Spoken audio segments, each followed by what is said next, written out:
আজকের এই ভিডিওতে আমি ক্লাস 8-এর মিশ্রণ চ্যাপ্টারের কোষে দেখি 12 এক্সারসাইজের অঙ্কগুলো করে দেখাবো। প্রথমে তোমার জানি মিশ্রণ বলতে কি বোঝায়। মিশ্রণ মানে একটা পদার্থের সঙ্গে মানে আরও 2 বা ততোধিক পদার্থকে মেশালে যে মিশ্রণ, সেটাকেই মিশ্রণ বলা হয়।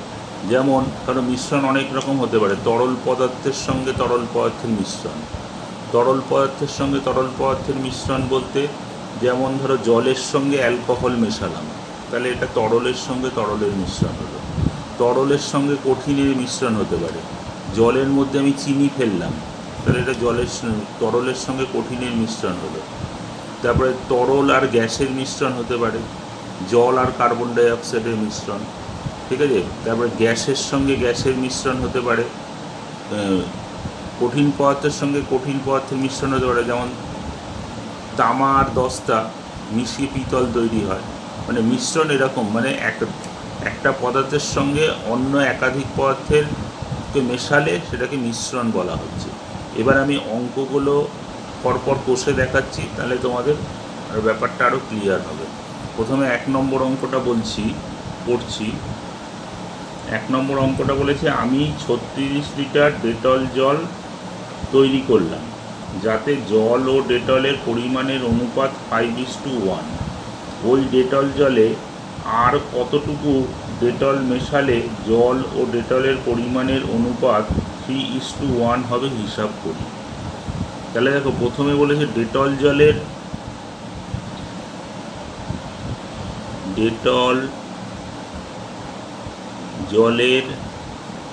পরিমাণ 36 লিটার।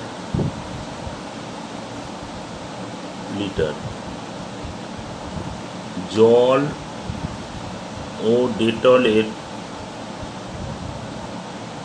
পরিমাণের অনুপাত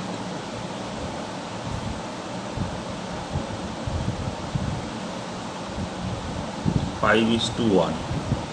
তাহলে অনুপাত নির্দেশক মানগুলির যোগফল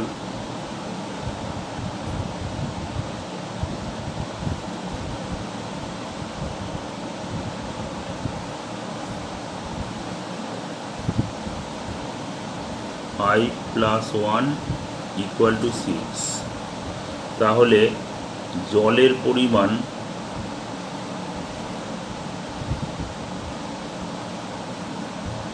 5/6 × 36, এত লিটার। 6 দিয়ে 36কে কাটলাম 6, তার মানে এটা হলো 30 লিটার। জলের পরিমাণ 30 লিটার আর ডেটলের পরিমাণ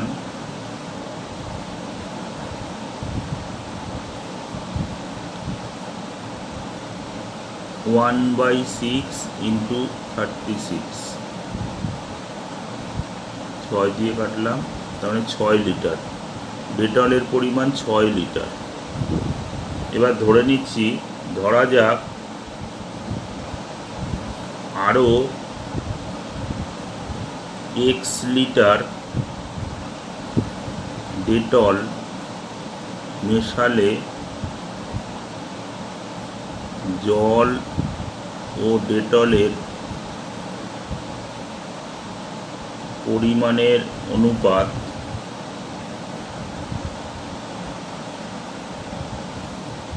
3:1 হবে। তাহলে প্রশ্নানুসারে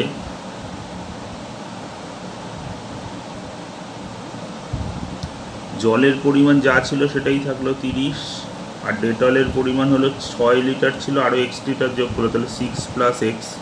তাহলে এইটা সমান হচ্ছে 3:1।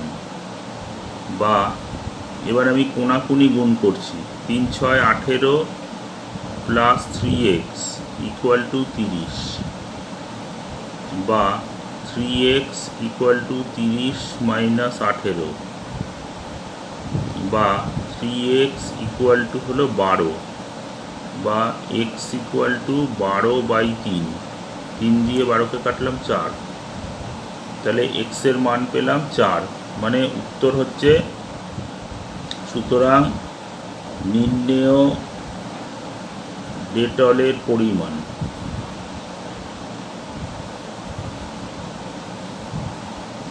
চার লিটার, এটাই উত্তর।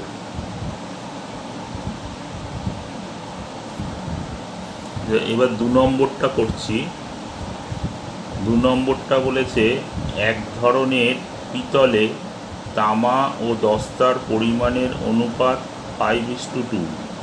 তাহলে এই ধরনের 28 কিগ্রা পিতলে 4 কিগ্রা তামা মেশালে তামা ও দস্তার পরিমাণের অনুপাত কি হবে হিসাব করে দেখি।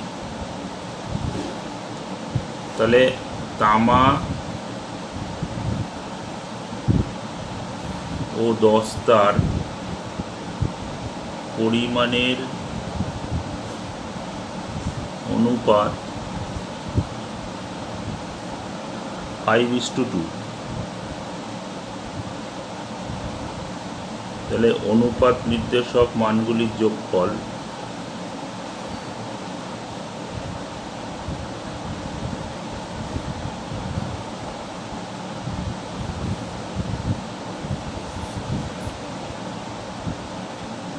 +2 = 7। সুতরাং 28 কেজি পিতলে তামার পরিমাণ,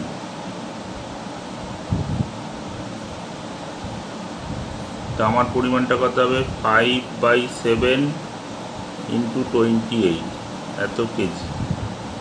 তাহলে 7 দিয়ে 28 কাটলাম 4, তার মানে 20 কেজি। আর দস্তার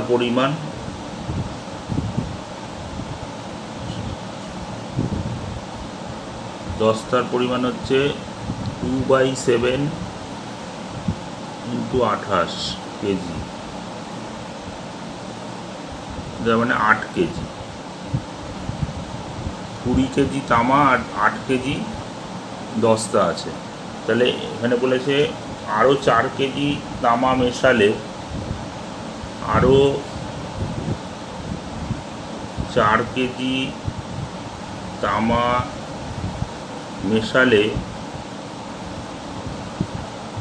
তামা ও দস্তার পরিমাণের অনুপাত, তাহলে তামা ও দস্তার পরিমাণের অনুপাত হবে, তামার পরিমাণ ছিল 20 কেজি, তাহলে যোগ করলাম আরও 4 কেজি, তাহলে 20 + 4 = 8, তার মানে 24:8। তাহলে এটাকে 8 দিয়ে কাটলে 3 × 8 = 24, তার মানে এটা হবে 3:1। এইটা উত্তর। 3 নম্বরটা করছি। 3 নম্বরটা বলেছে বিজনবাবু ফিনাইল ও জল 2:23 অনুপাতে মিশিয়ে 60 লিটার ফিনাইল গোলা জল তৈরি করেছেন। এই ফিনাইল গোলা জলে আর কত লিটার ফিনাইল মেশালে ফিনাইল ও জলের পরিমাণের অনুপাত 9:46 হবে, তা হিসাব করে লিখি।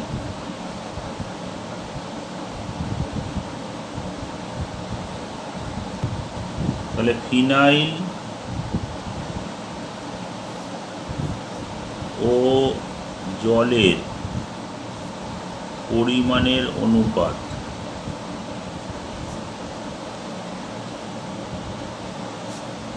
2:23। তাহলে অনুপাত নির্দেশক মানগুলির যোগফল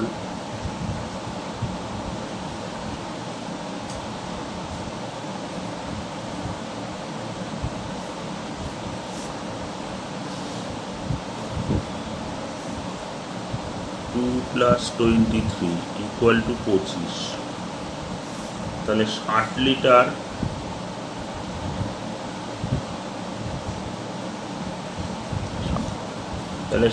লিটার ফিনাইল গোলা জলে ফিনাইলের পরিমাণ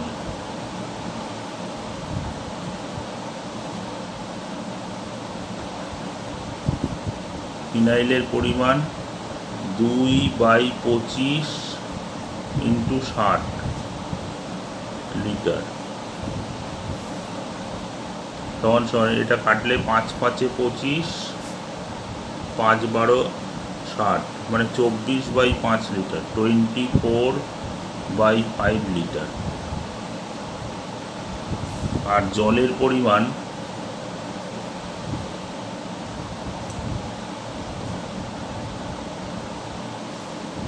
23/25 × 60, 5 দিয়ে কাটলে 5 × 5 = 25, 5 × 12 = 60, তাহলে 23 আর 12, 3 × 12 = 36, 6 হাতে থাকলো 3, 12 × 2 = 24, আর 3 × 27, 276/5 এত লিটার এটা জল আছে। এবার ধরে নিচ্ছি, ধরা যাক আরও x লিটার ফিনাইল মেশালে ফিনাইল ও জলের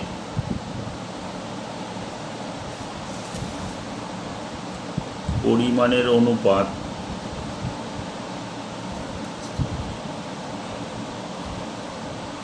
9:46 হবে। তাহলে প্রশ্নানুসারে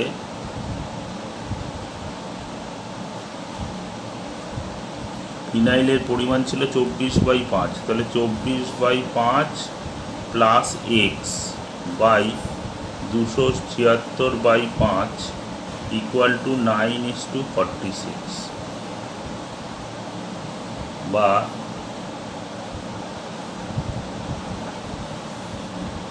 তাহলে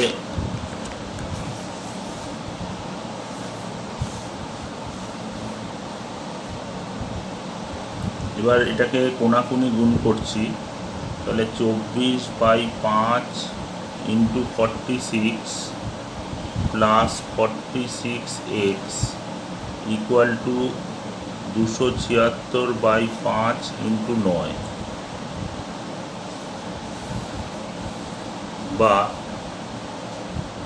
24 আর 46 গুণ করছি, 24, 46 আর 24 গুণ করছি, 4 × 6 = 24, 4 হাতে থাকলো 2, 4 × 4 = 16, আর 2 = 18, ইন্টু 6 × 2 = 12, 2 হাতে থাকলো 1, 4 × 2 = 8, আর 1 = 9, তাহলে 4, 8 আর 2 = 10, 0 হাতে 1, 9 × 10, আর 11, 1104, 1104/5 প্লাস 46x = 276 × 9 গুণ করছি, 6 নং 54, 4 হাতে থাকলো 5, 7 নং 63, আর 5 = 68, 8 হাতে থাকলো 6, 9 × 2 = 18, আর 6 = 24, 2484/5,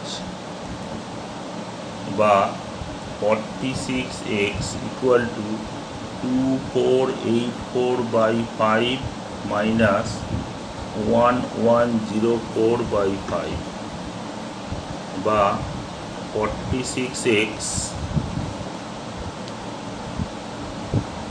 = 2484 minus 1104/5, তাহলে 2484 থেকে আমি 1104 এটা বিয়োগ করছি, 0, 8, 3, 1, 1830, বা 46x = 1380/5, তাহলে এটাকে 5 দিয়ে কাটলে 5 × 2 = 10, 3, 8, 5 × 7 = 35, 5, 6, 30, 276, বা x = 276/46, মানে 46 দিয়ে এটাকে কাটলে হচ্ছে 6, তাহলে x = 6, তার মানে নির্ণেয়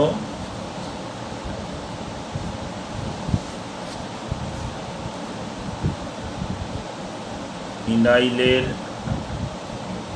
পরিমাণ 6 লিটার। এইটা অ্যান্সার। 4 নম্বরটা করছি। 4 নম্বরটা বলেছে আমিনা বিবি 7:1 অনুপাতে বালি ও সিমেন্ট মিশিয়ে এক গাঁথুনির মশলা তৈরি করেছেন, কিন্তু গাঁথুনির কাজ শেষ হয়ে গেলে দেখা গেল এখনও 72 কেজি মশলা রয়ে গেছে। ওই মশলায় আরও কিছু সিমেন্ট মিশিয়ে বালি ও সিমেন্টের পরিমাণের অনুপাত 6:1 করে মশলা তৈরি করলেন। তিনি কত কিগ্রা সিমেন্ট মিশিয়েছিলেন হিসাব করে লিখি। তাহলে বালি ও সিমেন্ট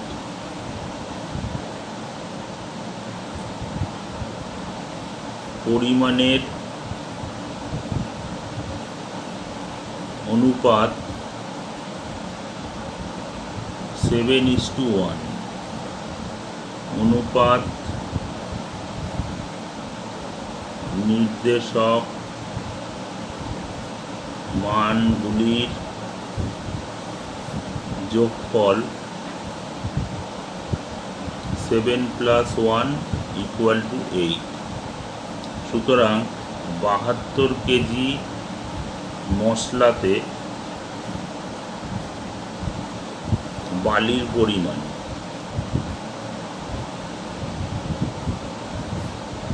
বালির 7/8 × 72 কেজি, মানে 8 দিয়ে 72 কাটা 9, তার মানে 63 কেজি বালি। আর সিমেন্টের পরিমাণ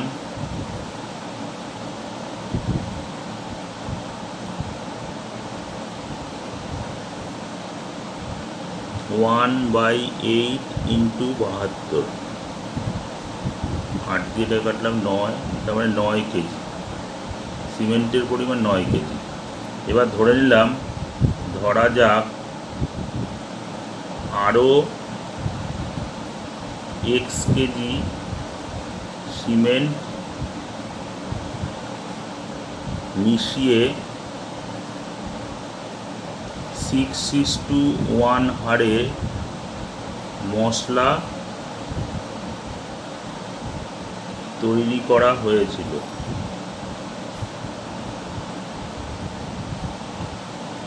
তাহলে প্রশ্নানুসারে 63/9 + x = 6:1, বা 6 × 54 + 6x = 63, বা 6x = 63 - 54,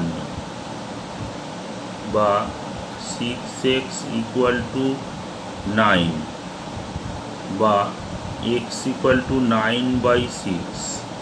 তার মানে 3 × 9, 3 × 2 = 6, x = 3/2, তার মানে x = 1.5। তার মানে নির্ণেয় সিমেন্টের পরিমাণ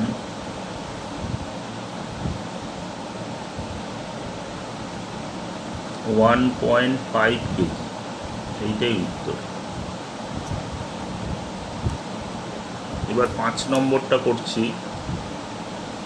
5 নম্বরটা বলেছে এক ধরনের জার্মান সিলভারে তামা, দস্তা ও নিকেলের পরিমাণের অনুপাত 4:3:2।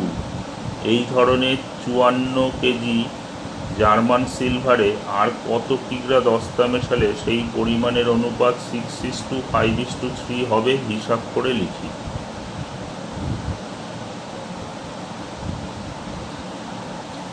তার মানে জার্মান সিলভারে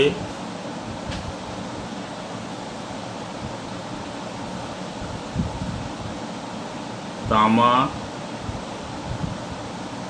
দস্তা ও নিকেলের পরিমাণের অনুপাত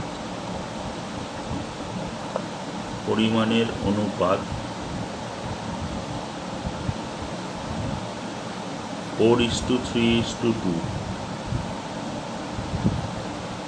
তাহলে অনুপাত নির্দেশক মানগুলির যোগফল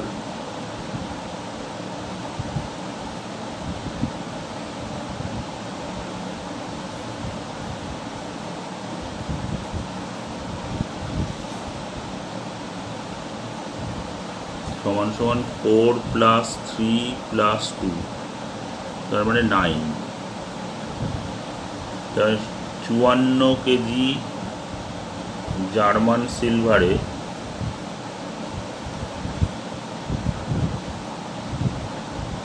তামার পরিমাণ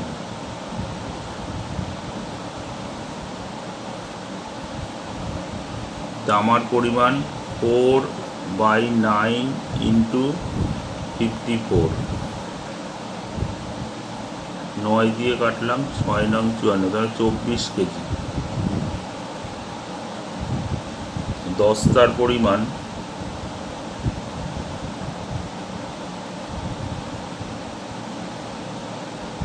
3/9 ×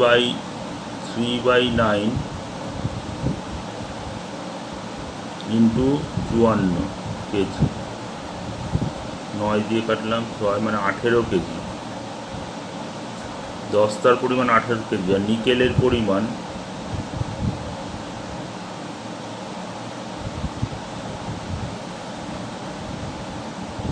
2/9 × 54,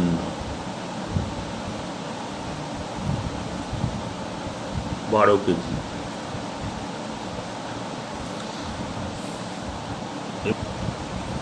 এবার ধরে নিচ্ছি,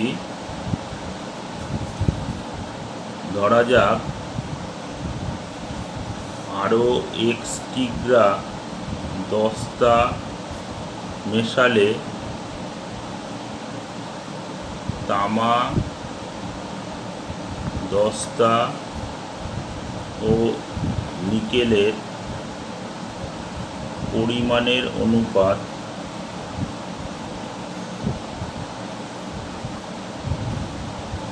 6:5:3 হবে। তাহলে প্রশ্নানুসারে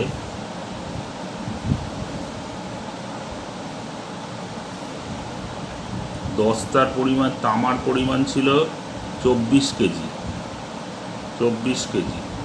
তাহলে প্রশ্নানুসারে তামা আর দস্তার অনুপাতটা হবে 6:5।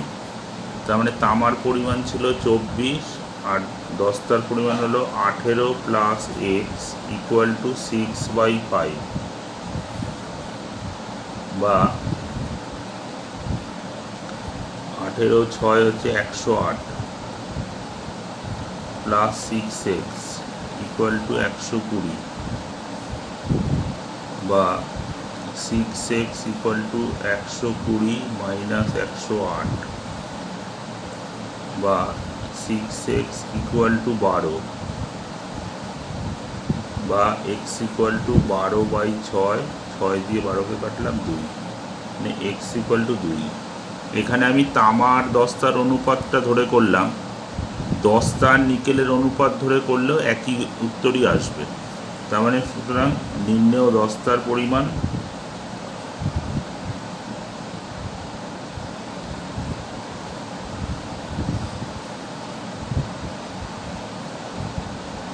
দু কেজি, এইটা উত্তর। এবার 6এরটা করছি। 6 নম্বরটা বলেছে 2 প্রকার গুঁড়ো সাবানে সোডা ও সাবান গুঁড়োর পরিমাণের অনুপাত যথাক্রমে 2:3 এবং 4:5। যদি প্রথম প্রকারের 10 কিগ্রা এর সঙ্গে দ্বিতীয় প্রকারের 18 কিগ্রা মেশানো হয়, তবে নতুন গুঁড়ো সাবানে কত অংশ সাবান গুঁড়ো থাকবে হিসাব করে লিখি।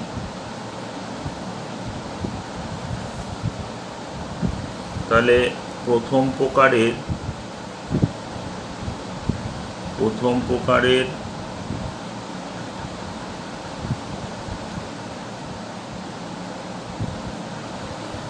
সাবান গুঁড়োতে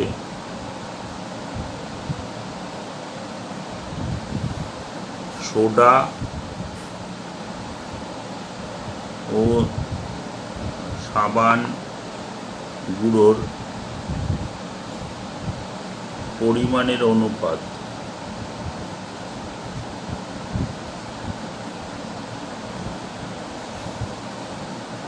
টু ইস টু থ্রি। তাহলে অনুপাত নির্দেশক মানগুলির যোগফল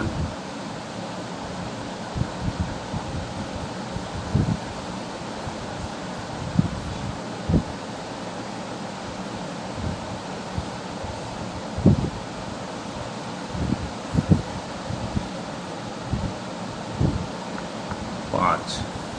তাহলে সুতরাং প্রথম প্রকারের 10 কেজি গুঁড়ো সাবানে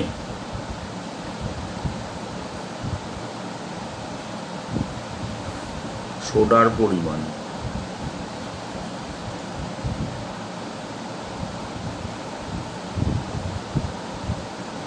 2/5 × 10 এত কেজি, 5 দুগুণে 10 মানে 4 কেজি।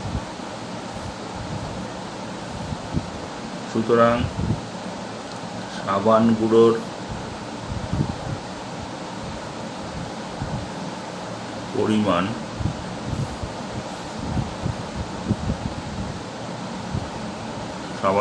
পরিমাণ হলো 10 - 4 কেজি = 6 কেজি। তাহলে প্রথম প্রকারে 10 কেজি গুঁড়ো সাবানে সোডার পরিমাণ হচ্ছে 4 কেজি আর সাবান গুঁড়োর পরিমাণ 6 কেজি। এবার দ্বিতীয় প্রকারের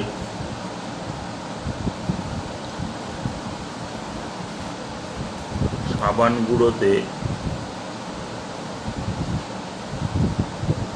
সোডা ও সাবান গুঁড়োর পরিমাণের অনুপাত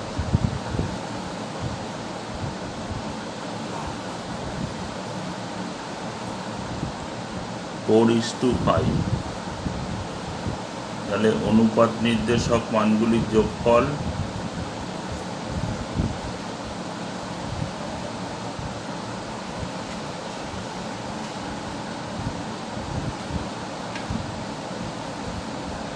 (4 + 5 = 9।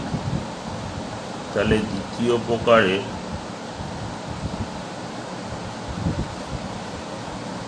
18 কেজি সাবান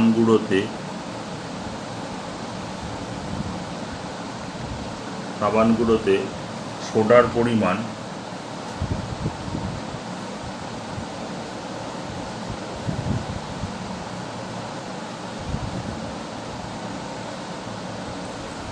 4/9 × 18 কেজি, 9 দিয়ে কাটলাম 2 মানে 8 কেজি। সুতরাং গুঁড়ো সাবানের পরিমাণ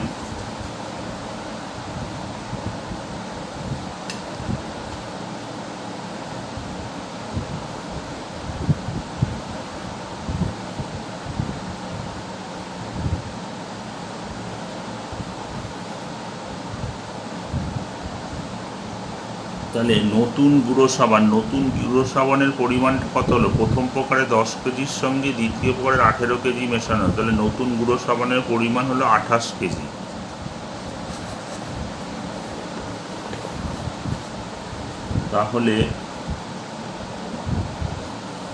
তাহলে নতুন গুঁড়ো সাবানে সাবান গুঁড়োর পরিমাণ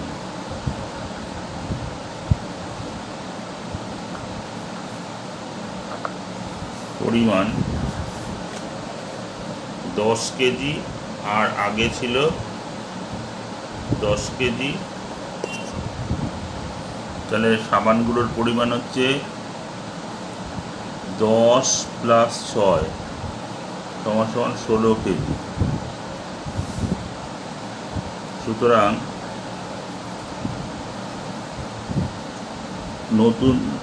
নতুন গুঁড়ো সাবানে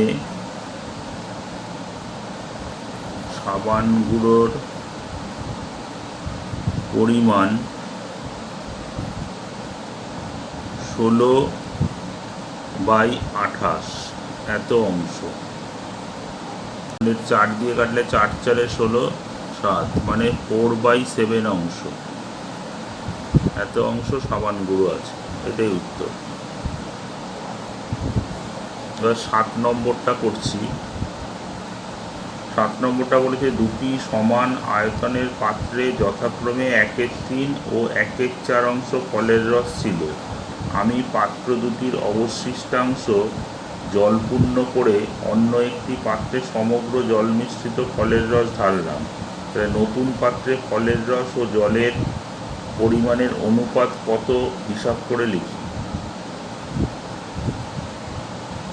তাহলে প্রথম পাত্রে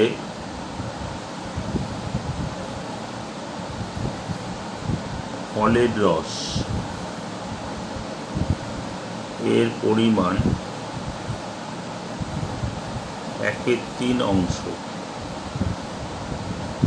তাহলে জলের পরিমাণ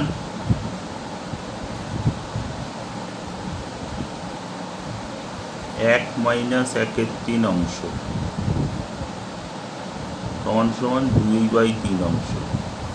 মানে 1/3 অংশ ফলের রস আর 2/3 অংশ জল আছে। আর দ্বিতীয় পাত্রে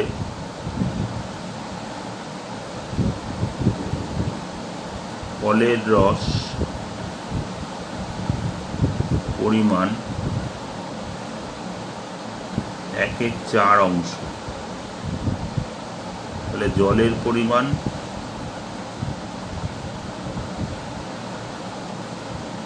1 - 1/4 অংশ সমান 3/4 অংশ। তাহলে নতুন পাত্রে ফলের রস পরিমাণ 1/3 যোগ 1/4 অংশ সমান লসাগু করলে 12, 4 + 3 মানে 7/12 অংশ। আর জলের পরিমাণ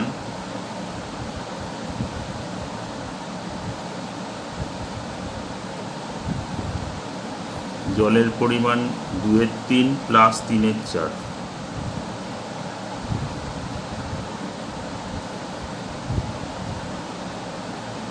লসাগু করলাম 12, 4 দুগুণে 8 + 9 মানে 17/12 অংশ। তাহলে নতুন পাত্রে ফলের রস ও জলের পরিমাণের অনুপাত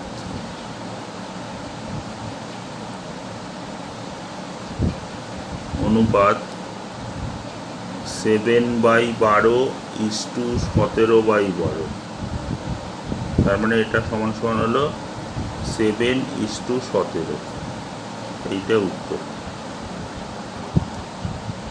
এবার 8এরটা করছি। 8 নম্বরটা বলেছে রেশমি খাতুন 3টি সমান মাপের গ্লাস শরবত পূর্ণ করেছে। এই 3টি গ্লাসের শরবতে জল ও সিরাপের পরিমাণের অনুপাত যথাক্রমে 3:1, 5:3, 9:7। আমি এই 3টি গ্লাসের শরবত একটি বড় পাত্রে ঢেলে দিলাম। হিসাব করে দেখি এই নতুন পাত্রে জল ও সিরাপের পরিমাণের অনুপাত কি হলো। প্রথম গ্লাসে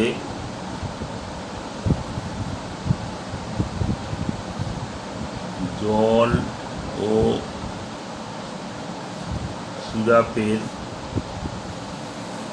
পরিমাণের অনুপাত 3:1। অনুপাত নির্দেশক মানগুলির যোগফল 3 + 1 = 4। সুতরাং প্রথম গ্লাসে জলের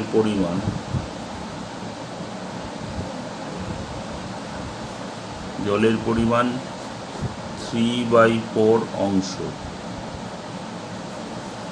আর সিরাপের পরিমাণ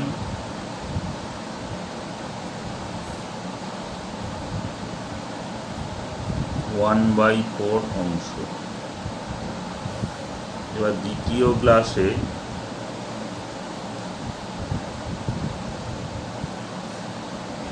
জল ও সিরাপের পরিমাণের অনুপাত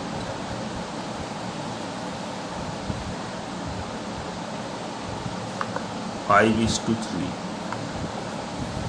তাহলে অনুপাত নির্দেশক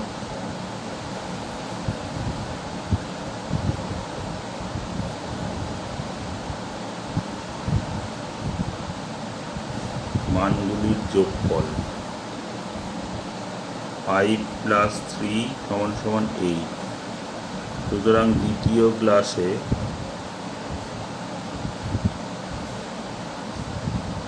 জলের পরিমাণ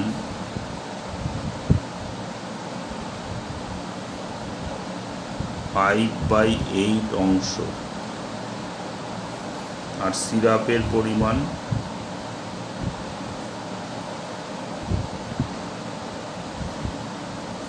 3/8 অংশ।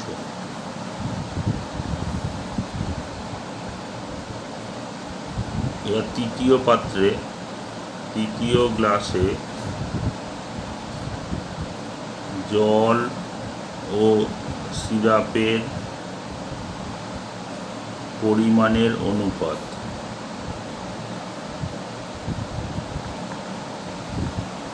9:7। অনুপাত নির্দেশক মানগুলির যোগফল 9 + 7 = 16। সুতরাং তৃতীয় গ্লাসে জলের পরিমাণ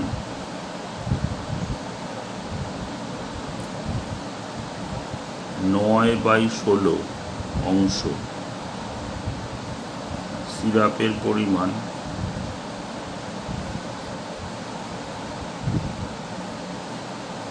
7/16 অংশ। তাহলে নতুন পাত্রে জলের পরিমাণ তখন এই তিনটে পাত্রের জলের পরিমাণ যোগ করব। 3/4 যোগ 5/8 যোগ 9/16 অংশ।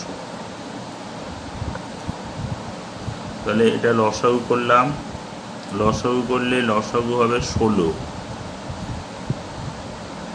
তাহলে 4 × 4 = 16, 3 × 4 = 12 প্লাস 8 × 2 = 16, 5 × 2 = 10 আর এটা 16 × 1 = 16, 9 × 1 = 9।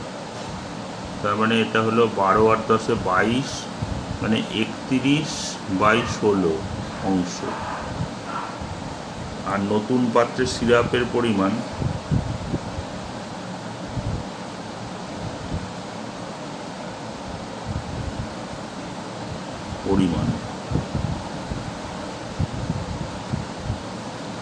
তখন সমান 1/4 যোগ 3/8 যোগ 7/16 এত অংশ। লসাগু করলাম 16, লসাগু 4 × 4 = 16, 4 × 1 = 4, 8 × 2 = 16, 3 × 2 = 6, 16 × 1 = 16, 7, মানে 17/16 অংশ। তাহলে সুতরাং নতুন